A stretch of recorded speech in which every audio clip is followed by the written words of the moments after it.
Imagine this. Your child runs into the kitchen, face flushed, shouting, "Mummy, Mia spilled juice on the table." Or, "Freddie touched the stove dial, and you told us not to." As parents, it can feel like you're refereeing an endless match of accusations. But here's the thing. Tattling isn't just about getting others in trouble. It's a cry for help, fairness, or even just attention. So, how do you respond in a way that teaches valuable lessons while keeping the peace? Let's explore practical ways to address tattling effectively while fostering cooperation and understanding among siblings or peers. Before I forget, please like, subscribe, and share if you find our content helpful and informative. Step 1. Acknowledge their feelings.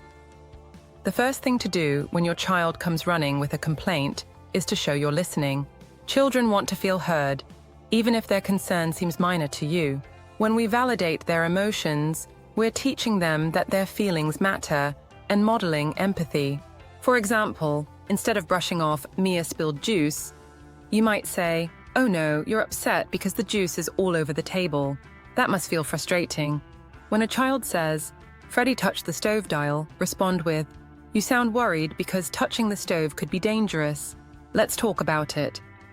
By validating their feelings, you open the door to meaningful conversations and create a sense of trust. Step 2. Help the child make amends without scolding. When there's a mess or a problem, involve the children in fixing it together. This approach focuses on solutions rather than blame, teaching accountability and teamwork. Here's an example.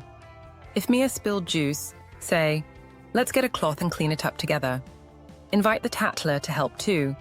You can hold the cloth while Mia wipes the table.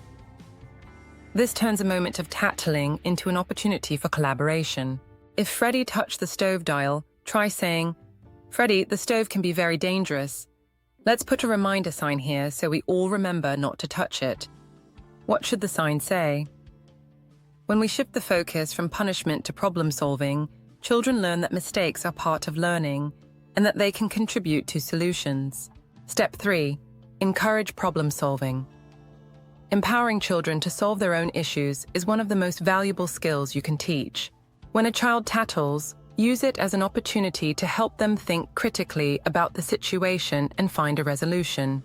For instance, if siblings argue over a toy, instead of taking sides, you might say, "It sounds like you both want to play with the same toy.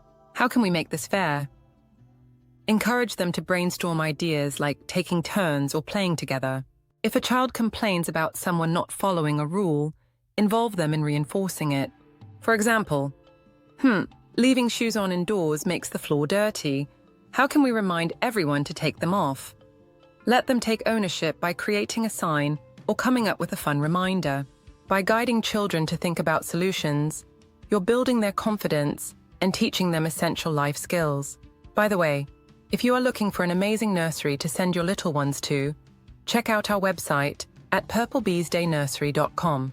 To see how these steps can work in real life, let's look at a few scenarios. Scenario 1. Spilled snacks.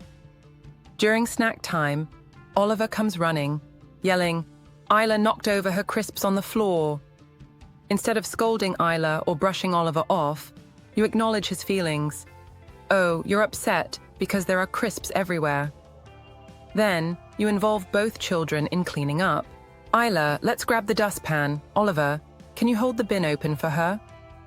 In no time, the mess is gone, and both children feel like part of the solution. Scenario 2. Sharing trouble. Freya and Leo are arguing over a red ball.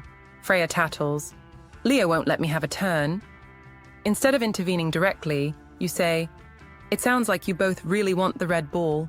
How can we make it fair?"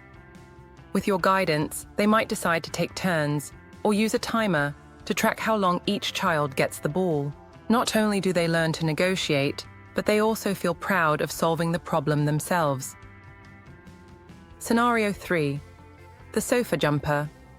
Harry comes running to you, shouting, "Lily's jumping on the sofa and you said no jumping." Rather than issuing immediate consequences, you acknowledge his feelings.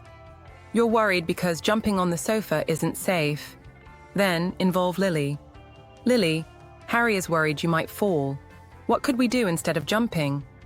Perhaps Lily will suggest hopping on the floor or using a cushion fort instead. This turns a moment of tattling into a chance for creativity and cooperation. So why does this approach work? When we handle tattling with empathy and problem solving, we're doing more than just stopping the behavior. We're teaching. Empathy. By acknowledging feelings, children learn to recognize and respect emotions in themselves and others. Accountability. Helping a child make amends shows them how to take responsibility without fear of punishment. Critical thinking. Encouraging problem solving builds confidence and equips children with tools to navigate conflicts. Here's some practical tips to start today. Stay calm. It's easy to get frustrated when the tattling feels constant, but staying calm sets the tone for constructive interactions. Model the language. Use phrases like, "I see you're upset," or "Let's find a way to fix this together," to show children how to express themselves respectfully. Create a problem-solving chart. Keep a simple chart in the house with steps like 1. Talk to each other, 2. Share ideas, and 3. Ask for help if needed. Refer to it during conflicts. Celebrate success. When your children resolve a conflict or make amends, acknowledge their effort. You both worked so hard to figure that out. Great job. Tattling doesn't have to drive you up the wall. With patience and a shift in perspective, those moments of tattling can become opportunities to teach empathy, responsibility, and problem solving.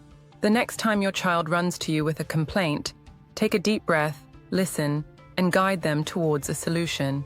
Over time, you'll see them grow into thoughtful, confident individuals who know how to handle conflicts constructively.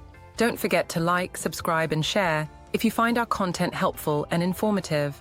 Your support helps us create more videos that make parenting and teaching a joy.